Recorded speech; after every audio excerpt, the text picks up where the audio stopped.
நண்பா அங்கே போடுறா. அவிச்ச முட்டையை எவனோ ஒருத்தன் உரிக்க தெரியாம உரிச்சு வச்சிருக்கான். அதை நிஞ்சா எடுத்து பார்த்துட்டு இருக்காரு.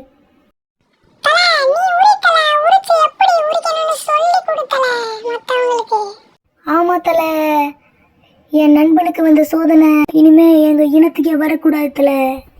சரி, நான் என்னோட நிஞ்சா டெக்னிக்கை பயன்படுத்துறேன். முட்டையை எப்படி எல்லாரும் கையில் எடுத்துக்கங்க, கீழே போடுங்க, திருப்பி கையில் எடுத்து கீழே போடுங்க, கையில் எடுத்து கீழே போடுங்க, கையில் எடுத்து கீழே போடுங்க.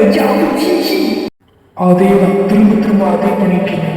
முட்டை ஓரளவு எல்லா இடமும் ஒருங்கிருக்கும். இப்போ அசால்ட்டா ஒரே கையில் ஹேண்டில் பண்ண லைட்டை தள்ளலாம் போதும், முட்டையோட ஓடுகள் தான் தனித்தனியா கலந்து. இதுதான் இந்த எக் நிஞ்சா. எந்த முட்டையும் சேதப்படுத்தாங்க, சிங்கிளா ஒரே கையில. இதுதான் இந்த முட்டை நிஞ்சா டெக்னிக்.